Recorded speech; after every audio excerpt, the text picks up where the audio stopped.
करने की आवश्यकता नहीं है। Shri doctor Heena Gavit. Thank you, Speaker, sir. I rise to support the historic 126th Constitutional Amendment Bill 2019 to extend the reservation for the scheduled caste and scheduled tribe under Article 334 of Constitution for the next 10 years.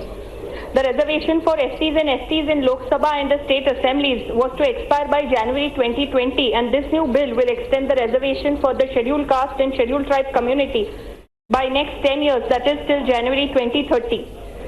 Sir, our government after coming to power has done a lot for the welfare and the development of the scheduled caste and scheduled tribe. The Narendra Modi-led government has shown its tireless commitment for the welfare and upliftment of the SCs and STs. Sir, today we know where the SCs and the tribal people stand and what their situation is. Despite 70 years of independence, we have not been able to provide a equal level playing field for the SCs and STs as that of the people belonging to the general category. Sir, if you see the Human Development Index of particularly those areas where the SCs and STs reside, we can clearly see that the areas where the tribals live or where the scheduled caste communities live, the Human Development Index is way much less than what is in the general areas. Sir, also one program which is recently started by our Prime Minister Modi ji about the development of the aspirational districts. Most of the districts in the aspirational districts, that are around 110 districts, most of the districts are tribal areas. And sir, from this we can definitely make out that the tribal areas and the areas of the scheduled caste people are the ones which are yet to be developed. Sir, I come from a tribal area, and being a doctor, I would like to also speak about the health sector, particularly in the tribal areas. Sir, if you see in most of the tribal areas, we'll see a very strange picture. We will see most of the children suffering from malnutrition, girls, women suffering from anemia. There is a high rate of maternal mortality. There's a high rate of neonatal mortality. Sir, मैं जिस tribal क्षेत्र की प्रतिनिधि हूँ, मैं थोड़ा हमारे क्षेत्र के आरोग्य की स्थिति के बारे में भी ये बताना चाहूंगी कि कई साल पहले इन सभी ट्राइबल एरियाज में कनेक्टिविटी का एक बहुत बड़ा प्रॉब्लम होता था। अगर कोई बीमार है, अगर कोई पेशेंट है, अगर कोई महिला को डिलीवरी के लिए हॉस्पिटल जाना है, तो उनके गांव तक, उनकी बस्ती तक किसी भी प्रकार की एम्बुलेंस या कोई भी गाड़ी उनके गांव तक नहीं जा पाती थी। और इसके कारण ट्राइबल एरियाज में एक बैम्बुलेंस का एक नया कंसेप्ट आया, जिसमें बैम्बू बांस के स्ट्रेचर्स बनाए जाते हैं, उस पे पेशेंट को डाल के कई किलोमीटर तक पेशेंट को उठा के लेके जाते हैं। तो सर, ये जो बैम्बुलेंस का जो कल्चर ट्राइबल एरियाज में था, ये केवल हमारे महाराष्ट्र में ही नहीं, आप पूरे देश भर के ट्राइबल एरियाज में अगर आप देखेंगे जहां कनेक्टिविटी का प्रॉब्लम है, इसी तरह से पेशेंट्स को कई किलोमीटर तक उठाकर हॉस्पिटल तक लेकर जाया जाता था। सर, मैं खास करके हमारे सरकार का और मोदी जी का मैं धन्यवाद करना चाहूंगी कि इन सभी ट्राइबल एरियाज में जो कनेक्टिविटी का प्रॉब्लम था, वो आज दूर करने का काम हमारी सरकार ने किया है। और इसके कारण आज इन ट्राइबल एरियाज में, इन ट्राइबल बस्तियों में रोड्स बने हैं जहां एम्बुलेंस उन लोगों के घर तक जा सकती है। अगर जहां पे कनेक्टिविटी नहीं थी, वहां तक आज हम अलग अलग माध्यम से पेशेंट्स को लाने की व्यवस्था भी हो रही है। सर, मैं मेरे राज्य महाराष्ट्र के लिए हमारी केंद्र सरकार ने खास करके आर्टिकल 275(1) जो ट्राइबल एरियाज के लिए फंड्स दिया जाता है, उसके माध्यम से एम्बुलेंस की सुविधा ट्राइबल एरियाज में शुरू की है, जिसको हम अटल आरोग्य वाहिनी के नाम से आज वहां पे प्रचलित है। सर, इसी के साथ ट्राइबल और एससी फैमिलीज, ज्यादातर फैमिलीज ये लोअर सोशो इकोनॉमिक ग्रुप को बिलोंग करती है, और इसलिए इन फैमिलीज में अगर कोई बीमार होता है तो उनके लिए हॉस्पिटल का खर्चा उठाना बहुत मुश्किल हो जाता था। आज आयुष्मान भारत जैसी योजना लाकर सरकार ने सही रूप से एससी और एसटी कम्युनिटीज को न्याय देने का काम हमारे सरकार ने किया है। मैं सरकार का बहुत बहुत धन्यवाद देना चाहूंगी। सर, इसी के साथ साथ another important sector is education. Sir, while talking about education, I would also like to highlight some of the numbers, particularly the literacy rate of our country right from independence till date. I would like to mention, sir, in 1961, the literacy rate of the general population was 27.86%. Those of the scheduled caste was 10.27%, and those for the scheduled tribe was 8.53%. In 1871, it was 33.80% for the general population. For the scheduled caste, it was 14.67%. For the scheduled tribes, it was 11.30%. Sir, in 1991, the general population literacy rate was 52.2%. For the scheduled caste was 32.5%, and for the scheduled tribes was 29.60%. And sir, in 2011, if we see the general population literacy rate is 73%, those of STs is 66%, and those of STs is 59%. So from these numbers, it is very clear that still the SC and ST communities in terms of education is way behind the general population. And sir, while talking about education, I would also like to mention about the school dropouts taking place in the tribal areas. Sir, our government has now initiated a program of Eklavya model residential schools, of opening new tribal English medium residential schools in every block which has a population of at least 50% tribals, or 20,000 tribals are residing in those blocks. And so now, because of this, a lot of tribal children who used to go from their house to the school, and then after certain years they used to drop out. Now, because of this residential school facility, a lot of tribal children are now staying in those English medium residential schools. They are getting good quality education, and so we are today trying to mold these children into those who can clear exams like IITs, who can clear exams like NEET, who can clear exams like UPSC. And sir, I very proudly can say, in one of the Eklavya model residential school in my constituency, one tribal boy has got admission into IIT in Assam. And I, as being a tribal, I really feel proud that a tribal boy from my constituency can qualify in IIT also.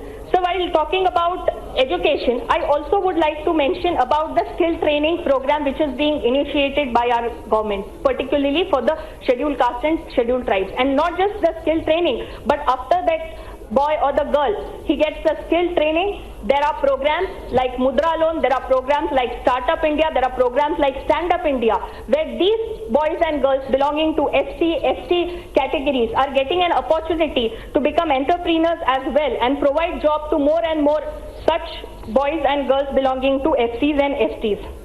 Sir, also sir, I would like to draw the attention of the House to the fact that while talking about education, there's a huge backlog also, a lot of vacancies also of the SCs and STs in different sectors in the country. I would like to thank the government. They have started carrying out special drives for filling in the vacancies, the recruitment drive. Recently, the Railway Ministry had started a recruitment drive for the SCs, STs, women and the general category people.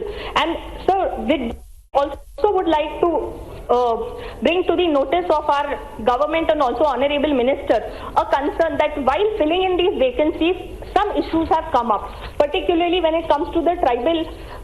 Many candidates who apply in the tribal category are not originally tribals.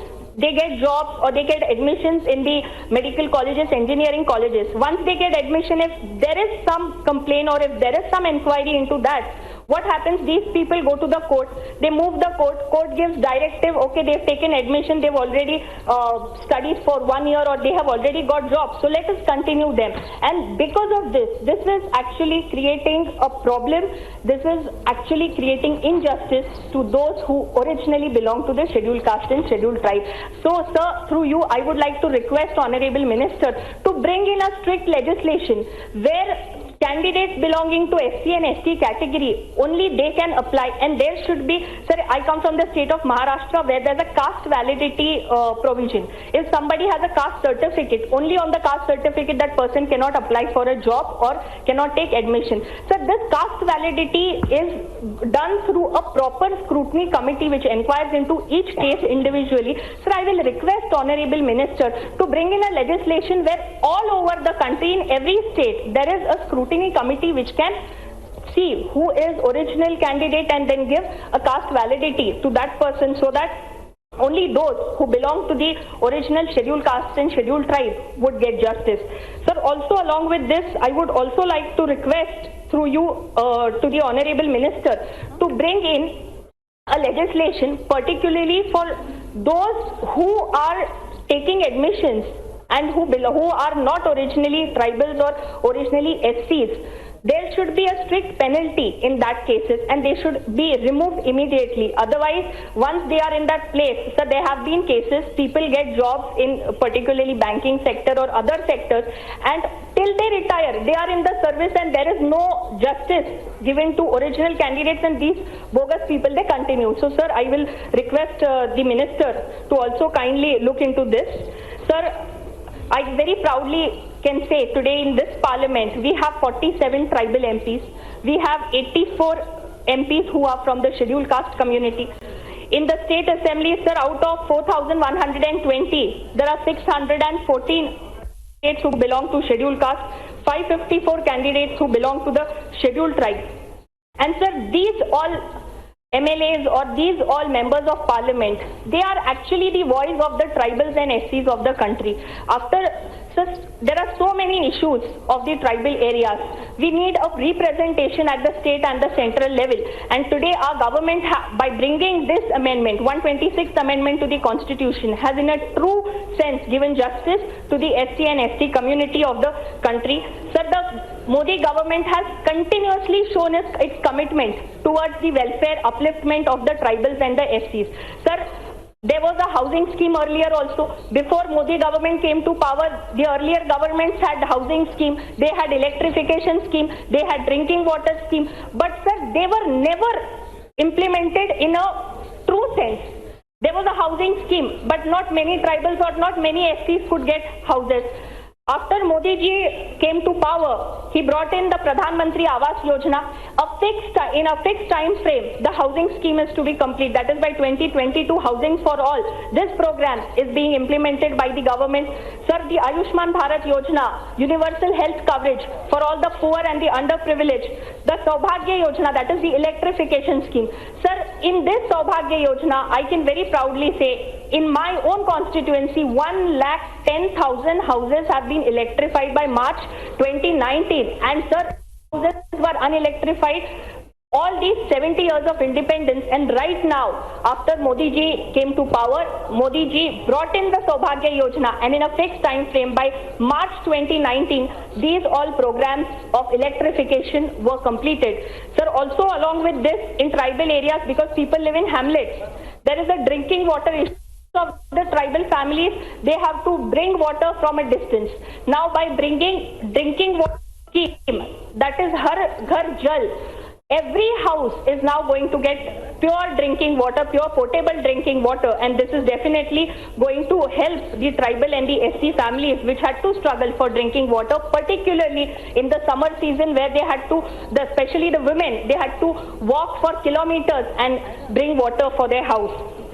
Sir, also I would also like to congratulate the government for increasing the budgetary allocation for the scheduled caste and scheduled tribe. Sir, if you see consistently over the last 5 years, every year the budgetary allocation for the scheduled caste and scheduled tribes is increasing. In fact, in the last 5 years, I can very proudly say it's almost gone to the double of what was there in 2014. And coming from a tribal area, I feel proud that my government is working with a commitment towards the tribals and the SCs. Sir, I also would like to urge the government to look into the fact that in the states also, like the central government is giving budgetary allocation, in the states also there is a directive of the central government to the states that in every state the budgetary allocation should be based on the percentage of the tribal and the SC population of that state. But unfortunately not many states are following that. So I will request the central government to also make a strict legislation that the states also follow the same rule as the central government is following. And sir, along with this, I also would like to highlight the fact that why this political reservation for the SCs and STs was important. First thing, sir, the SCs and STs will find a place in the government as representatives of the SCs and STs, but historically those disadvantaged groups who never had that representation earlier, and now they are here to express the agony and hardship of the tribals and the SCs. Sir, also, sir, I would like to speak about one of my colleagues who just spoke from the opposition bench. I was listening to him very carefully. And sir, while speaking, I was really disappointed to see that my friend from the opposition had more concern about 296 people rather than the 30 crore SC/STs of the country. So sir, I would request my friend from the opposition also that when we are talking of Sabka Saath, Sabka Vikas, Sabka Vishwas, they should also have Vishwas in our government and also should think.